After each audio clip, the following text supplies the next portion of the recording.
1 जुलाई से समूचे भारतवर्ष में नई आपराधिक न्याय प्रणाली लागू होने जा रही है, जिसके तहत अब भारतवर्ष में अंग्रेजों के जमाने से चले आ रहे कानूनों को कूड़ेदान में फेंककर अब भारतीय आपराधिक न्याय प्रणाली के कानून लागू होने जा रहे हैं।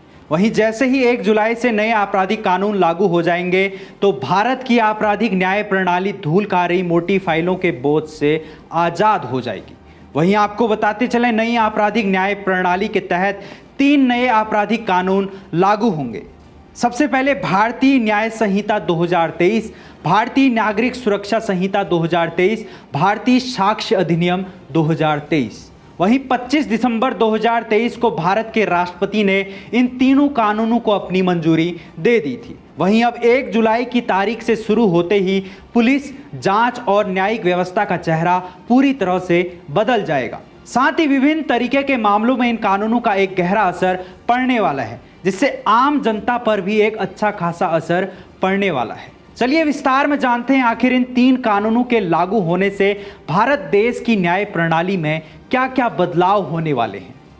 सबसे पहले जानते हैं आखिर देशद्रोह के कानूनों में इस नई न्याय प्रणाली का क्या असर पड़ा है और साथ ही क्या बदलाव हुए हैं।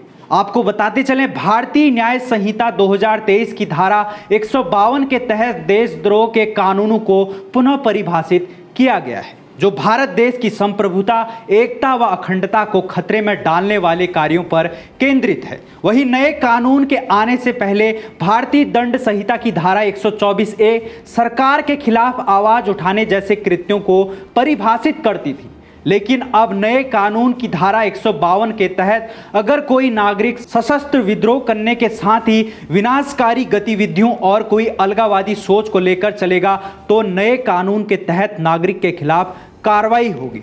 साथ ही भारतीय न्याय संहिता 2023 में इरादे की आवश्यकता को जोड़ा गया है, यानी अब आम नागरिक सरकार की नीतियों की खुलकर आलोचना कर सकता है और उनके खिलाफ कोई दंड नहीं लगेगा। लेकिन यह ध्यान में रहे, आलोचना उतनी ही की जाए जिससे भारत देश की अखंडता पर कोई खतरा पैदा ना हो। वहीं अब नए कानूनों के तहत पहली बार के अपराधियों के लिए काफी बदलाव किए गए।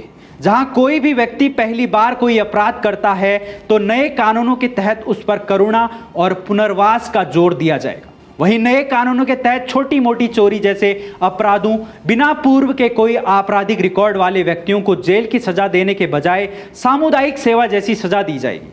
वहीं नए कानूनों की ओर रुख करें तो अब पहली बार के अपराधियों के लिए न्यूनतम सजा को घटाया गया है और साथ ही पहली बार के विचाराधीन कैदियों को अधिकतम सजा की 1/3 की सीमा पूरी होने पर ही बड़ी आसानी से जमानत मिल जाएगी। साथ ही अपराधियों को समाज में दोबारा से घुलने मिलने की ओर ध्यान केंद्रित करते हुए नए कानूनों के तहत उन्हें सामुदायिक सेवा और परामर्श देने की सजा निर्धारित की गई है और साथ ही अगर अपराधी अपराध स्वीकार कर लेता है तो उसकी सजा को भी कम कर दिया जाएगा। वहीं मॉब लिंचिंग जैसी गैर इरादतन हत्या को रोकने के लिए भी भारतीय न्याय संहिता 2023 में काफी बदलाव किए गए हैं, जहां हाल ही के वर्षों में मॉब लिंचिंग के मामलों में बड़ी तेजी से वृद्धि हुई है। इसी वृद्धि दर में कमी लाने के लिए नए कानूनों में बदलाव किए गए हैं, जहां धारा 103 के भाग 2 में कहा गया है कि अगर 5 या उससे अधिक लोग किसी व्यक्ति की नस्ल, जाति, समुदाय, लिंग, भाषा या व्यक्तिगत विश्वास के आधार पर हत्या करते हैं तो ऐसे प्रत्येक व्यक्ति को मृत्यु दंड या आजीवन कारावास जैसी कठोर सजा दी जाएगी। साथ ही प्रत्येक अपराधी पर उचित जुर्माना भी लगाया जाएगा। वहीं धारा 117 के भाग 4 में मॉब लिंचिंग के कारण अगर कोई गंभीर चोट पहुंचाई जाती है तो ऐसे अपराधियों को भी बड़ी सख्ताई से दंडित किया जाएगा। वहीं संगठित अपराधों को रोकने के लिए नए कानून में कई प्रावधान जोड़े गए हैं। इसमें अपहरण, डकैती, साइबर अपराध जैसे गंभीर अपराधों को शामिल किया गया है और साथ ही इसके अलावा छोटे अपराध जैसे स्नैचिंग, शॉपलिफ्टिंग, जुआ को भी नए कानून में परिभाषित किया गया है।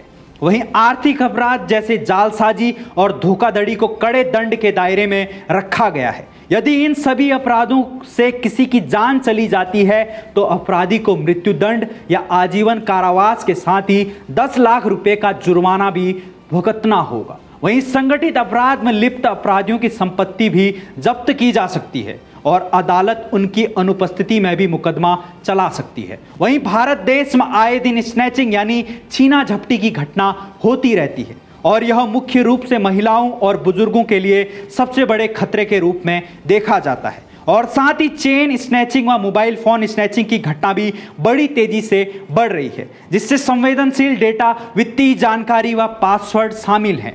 इसी को ध्यान में रखते हुए नए कानूनों में काफ़ी बदलाव किया गया है, जहां धारा 304 में स्नैचिंग यानी छीना झपटी को एक अलग अपराध में चिन्हित किया गया, जिसमें 3 साल तक की कैद व जुर्माना निर्धारित किया गया है। वहीं अदालत भी मामले की गंभीरता व अपराधी के पिछले रिकॉर्ड के आधार पर भी कैद की सजा व जुर्माने की राशि को भी निर्धारित कर सकती है। वहीं भारतीय नागरिक सुरक्षा संहिता यानी BNSS 2023 के तहत न्याय प्रणाली में तेजी व पारदर्शिता लाने के लिए अपराध स्थल से लेकर जांच और मुकदमे तक टेक्नोलॉजी के उपयोग पर जोर दिया गया है। वहीं नए कानूनों में इलेक्ट्रॉनिक या डिजिटल साक्ष्य की स्वीकार्यता के लिए पारंपरिक दस्तावेज एविडेंस के रूप में मान्य होंगे। वहीं दस्तावेजों की परिभाषा में बदलाव करते हुए सर्वर लॉग, स्थान संबंधी साक्ष्य और डिजिटल वॉइस संदेश भी शामिल हैं। वहीं भारतीय नागरिक सुरक्षा संहिता 2023 की धारा 105 में जब्त की गई वस्तुओं की सूची व गवाहों के हस्ताक्षर के साथ ही तलाशी और जब्ती के दौरान वीडियोग्राफी को शामिल किया गया है, जिससे मजिस्ट्रेट के सामने एविडेंस देखने में कोई छेड़छाड़ ना हो। वहीं भारतीय नागरिक सुरक्षा संहिता 2023 में शारीरिक या मानसिक विकलांगता वाले कमजोर लोगों के लिए पुलिस बयानों और ऑडियो वीडियो रिकॉर्डिंग की अनिवार्य वीडियोग्राफी के प्रावधानों को बरकरार रखा गया है। वहीं आतंकवाद के खिलाफ कठोर चोट पहुंचाने के लिए भारतीय न्याय संहिता 2023 में काफी बदलाव किए गए, जिसके तहत भारत देश की एकता, अखंडता, संप्रभुता व आर्थिक सुरक्षा के खतरों को ध्यान में रखते हुए आतंकवाद के खिलाफ कानूनों को और कड़ा किया गया है। जहां नए कानून में आतंकवाद की परिभाषा को उल्लेखित किया गया है, जिसके तहत धारा 113 में विभिन्न कृत्यों को शामिल किया गया है, जिसमें विस्फोटकों, घातक हथियारों, रसायनों या किसी भी खतरनाक पदार्थ के उपयोग को आतंकवादी गतिविधि में शामिल किया गया है। वहीं इसके दायरे में मृत्यु, चोट, संपत्ति के नुकसान व बहुत कुछ दायरों को शामिल किया गया है। वहीं अब नए कानूनों के तहत अगर संवैधानिक प्राधिकारियों व केंद्र सरकार द्वारा अधिसूचित पदाधिकारियों के खिलाफ आपराधिक बल व मौत के घाट उतारने का प्रयास किया जाता है, तो इस घटना को आतंकवाद की श्रेणी में रखा जाएगा। वहीं सार्वजनिक सुविधाओं व प्राइवेट प्रॉपर्टी को बम, डायनामाइट व अन्य विस्फोटक पदार्थों से नष्ट किया गया तो इसे आतंकवादी गतिविधि के तहत अपराध माना जाएगा। साथ ही आतंकवादी कृत्यों के लिए कठोर दंड, मृत्यु व आजीवन कारावास का प्रावधान किया गया है। वहीं भारत देश की जेलों में भीड़भाड़ को कम करने के लिए नए कानूनों के तहत विचाराधीन कैदियों के न्याय पर ध्यान केंद्रित किया गया है, जिसके तहत अगर कोई अपराधी पहली बार अपराध करता है व इससे पहले कभी किसी तरह के अपराध का दोषी नहीं ठहराया गया तो उसे अधिकतम निर्धारित सजा की 1/3 सजा काटने के बाद ही जमानत या रिहा कर दिया जाएगा। वहीं जमानत जेल के अधीक्षक के द्वारा ही मिल जाएगी जहां आरोपी बंद है। वहीं भारतीय न्याय संहिता 2023 के तहत महिलाओं और बच्चों के खिलाफ होने वाले अपराधों को रोकने के लिए कड़ी सजा का प्रावधान बनाया गया है, जहां महिलाओं के खिलाफ जघन्य अपराधों में शामिल अपराधियों की सजा में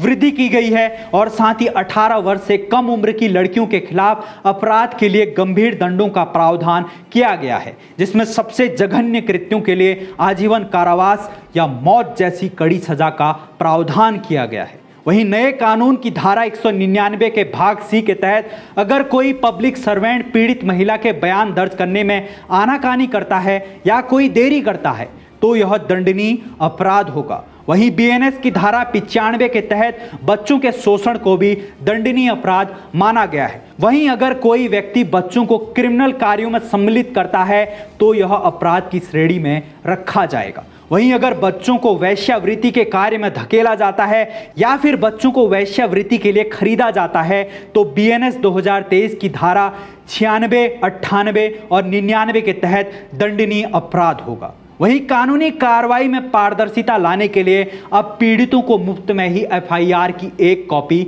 मिल जाएगी। वहीं नए कानूनों के मुताबिक पीड़ितों को 90 दिनों के भीतर ही जांच में हुई प्रगति के बारे में सूचित करना होगा। वहीं न्याय में सुधार की भावना को ध्यान में रखते हुए तीनों कानूनों के तहत अंतर्राष्ट्रीय प्रभाव को लेकर भी कई प्रावधान किए गए हैं।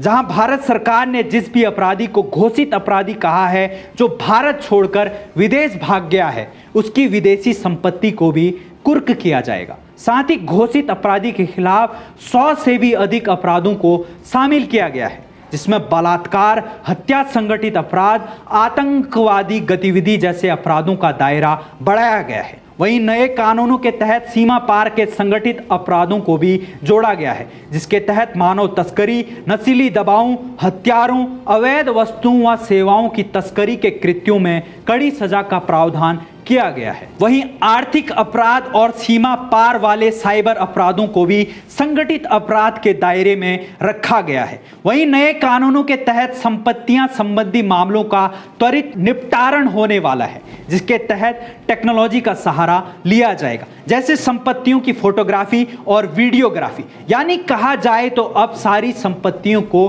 डिजिटलाइज करने की ओर बढ़ावा दिया जाएगा। वहीं धारा 497 के तहत फोटो या वीडियो रिकॉर्ड अब जांच, ट्रायल और अन्य कानूनी मामलों में प्रमाण के रूप में मान्य होंगे। वहीं रिकॉर्डिंग के 30 दिन के भीतर ही संपत्ति को नष्ट, जब्त या वितरित किया जाएगा। वहीं नए आपराधिक कानूनों में चिकित्सकों को अनावश्यक उत्पीड़न से बचाने के लिए भी कई प्रावधान किए गए हैं, जहां 106 के भाग 1 बीएनएस 2023 के तहत चिकित्सीय लापरवाही के लिए पंजीकृत चिकित्सक को 2 साल तक की कैद और जुर्माने के रूप में दंडित किया जाएगा। वहीं धारा 51 के भाग 3 के तहत चिकित्सक को बिना कोई देरी करे किसी भी आरोपी की जांच रिपोर्ट को जांच अधिकारी तक भेजनी होगी। जहां बलात्कार पीड़ित की मेडिकल जांच रिपोर्ट को पंजीकृत मेडिकल प्रैक्टिशनर द्वारा 7 दिनों के भीतर जांच अधिकारी को भेजनी होगी। वहीं नए आपराधिक कानूनों में कानूनी प्रक्रियाओं से बचने वाले अपराधियों से सख्ताई से निपटने के लिए कड़े प्रावधान शामिल किए गए हैं। जहां पहले सीआरपीसी में केवल 19 अपराधों में ही उद्घोषित अपराधी घोषित किया जाता था, लेकिन बीएनएसएस में 10 साल या उससे अधिक या फिर आजीवन कारावास या मृत्यु दंड जैसे दंडनीय अपराधों में फरार होने वाले व्यक्ति को घोषित अपराधी कहा जा सकता है और साथ ही इनकी देश के बाहर की संपत्ति को कुर्क व जब्त किया जा सकता है। वहीं नए कानूनों के तहत एसिड हमलों से संबंधित कानूनों में भी प्रावधान किया गया है, जिसके तहत एसिड अटैक के अपराधियों को 10 वर्ष से कम की सजा नहीं होगी। साथ ही सजा को आजीवन कारावास तक भी बढ़ाया जा सकता है और जुर्माना भी लगाया जा सकता है। वहीं किसी भी व्यक्ति को चोट पहुंचाने के इरादे से एसिड फेंकने या प्रशासित करने के प्रयास पर कम से कम 5 साल की सजा या इसे 7 साल तक के लिए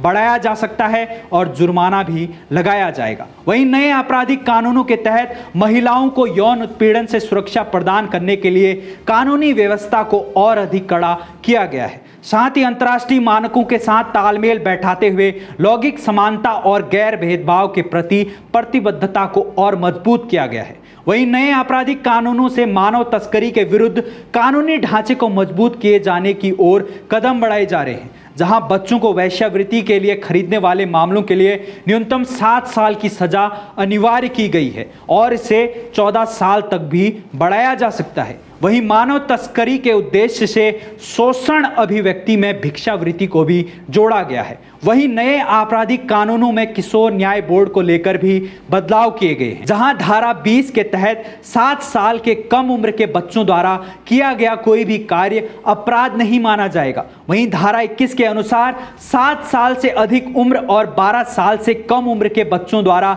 किए गए कार्य को अपराध नहीं माना जाएगा। वहीं बीएनएसएस 2023 में सीआरपीसी की धारा 27 को हटा दिया गया है। वहीं बीएनएसएस के तहत यह भी बदलाव किए गए हैं, जहां किशोर न्याय अधिनियम के तहत अगर किसी कानून के उल्लंघन के लिए पुलिस द्वारा बच्चों को पकड़ा जाता है तो ऐसे बच्चों को विशेष किशोर पुलिस इकाई के प्रभार में रखा जाएगा। वहीं बच्चों को 24 घंटे के भीतर किशोर न्याय बोर्ड के समक्ष प्रस्तुत किया जाएगा। वहीं पुलिस बच्चों को लॉकअप में नहीं रख सकती। वहीं अगर बच्चे ने जमानती या गैर जमानती अपराध किया है तो जमानत के साथ या उसके बिना श्योरिटी पर बच्चे को रिहा किया जा सकता है। लेकिन कुछ विशेष मामलों में जमानत पर रिहा नहीं किया जा सकता, परंतु उस स्थिति में बच्चों को किशोर न्याय बोर्ड के सामने लाए जाने तक अवलोकन गृह में रखा जाएगा। वहीं कहा जाए तो ये नए कानून भारत की न्याय प्रणाली में एक महत्वपूर्ण बदलाव का प्रतीक हैं, जो न्यायिक प्रक्रिया को आधुनिक बनाने, त्वरित और निष्पक्ष सुनवाई सुनिश्चित करने और मानव अधिकारों की रक्षा करने का उद्देश्य रखते हैं। साइबर अपराध, संगठित अपराध और आतंकवाद जैसी समकालीन चुनौतियों का समाधान करते हुए ये कानून एक सुरक्षित समाज का निर्माण करने का प्रयास करते हैं। पुनर्वास और करुणा पर जोर देने से ये न्याय की प्रगतिशील दृष्टिकोण को दर्शाते हैं, जहां सख्त दंड के साथ साथ सुधार के अवसर भी प्रदान किए जाते हैं। समग्र रूप से यह सुधार एक पारदर्शी और प्रभावी कानूनी ढांचे का वादा करते हैं, जिससे भारत के नागरिकों और न्यायपालिका दोनों को लाभ होगा।